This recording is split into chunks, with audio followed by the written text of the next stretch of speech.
یہ تو وہ ایکسپیرینس تھے جو شادی سے پہلے کے تھے. اب شادی کے بعد کے جو ایکسپیرینس میرے ساتھ ہوا ہے وہ بھی ساتھ ہی بتاتی چلوں کہ حالانکہ میرے کزن ہیں لیکن شادی کے بعد مجھے بالکل ایک نیا انسان نظر آیا. وہ بولے کزن نہیں تھے، وہ ایک شوہر کے روپ میں آئے سامنے. تو میں نے ایک چھوٹی سی ایک مثال پڑھی تھی کہ زبان سے کسی نے پوچھا کہ اتنے 32 دشمنوں میں تم کیسے رہتی ہو اور اتنی محفوظ، آپ دیکھیں نا کیسے بچ کے رہتی ہے. تو پتہ ہے اس نے کیا جواب دیا؟ اس نے کہا اپنی نرمی سے. تو میں نے اسی عادت کو اپنایا، میں نے نرمی کو اختیار کیے رکھا. تو بالکل وہی بات کہ جیسے شادی سے پہلے بہن بھائیوں سے ناراضگی ہوتی تھی یا ماں باپ سے تھوڑی سی خفگی ہوتی تھی، یا ہمارا یہ کہنا نہیں مانتے، یہ نہیں کرتے، اتنی سختیاں ہمارے اوپر، یہ ہے وہ ہے. تو میں نے بالکل وہی رویہ اپنا وہاں پہ رکھا. اور ایک بات جو میں نے اپنے تجربے سے سیکھی وہ یہ کہ آپ اپنے سسرال کی بات اپنے گھر میں جا کے کبھی نہیں کریں، اور خاص طور پہ اپنی امی سے کبھی نہیں کریں. ان کو ہمیشہ خوشیاں دیں کہ آپ بہت خوش ہیں اپنے گھر میں، اور آپ اپنے مسئلے مسائل جو ہیں وہ خود سنبھالیں، ان سے خود نپٹیں، اور ان کو بالکل اس میں انوالو نہیں کریں.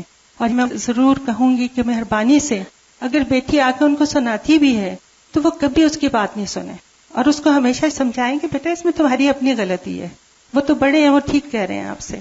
اور اپنے بچے کو سمجھانا چاہیے کیونکہ اسی کو آپ سمجھا سکتے ہیں. اور گھر تو ہم نے بسانے ہیں، ہم یہ تہیہ کر کے جاتے ہیں کہ ہم نے یہ گھر بسانے ہیں، اور جب بسانے ہیں تو پھر کیوں نہ اچھے طریقے سے بسیں. پھر لڑائی اور فساد اور چھوٹی چھوٹی بات کو ایشو بنانا، ایشو کبھی نہیں بنائیں، کسی بات کو ایشو نہیں بنائیں، اس بات کو وہیں ختم کر دیں.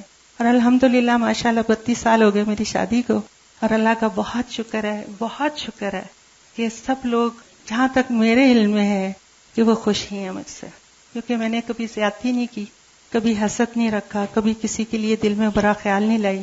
ہر ایک کے ساتھ میں نے کوشش کی کہ میرا جو بھی رشتہ ہے، میرے میاں کا جو بھی رشتہ ہے وہ قائم رہے.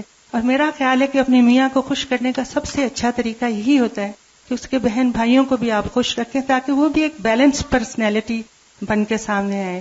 اگر آپ اس کے گھر والوں کے خلاف بات کریں گے وہ آپ کے گھر والوں کے خلاف کرے گا، یہ تو ٹسل چل جائے گا پھر.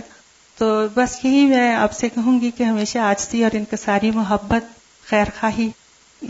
اور خیر خواہی اس میں اتنی طاقت ہے کہ وہ اور کسی چیز میں ہو ہی نہیں سکتی. بہت شکریہ مجھے اتنی دیر برداشت کرنے کا.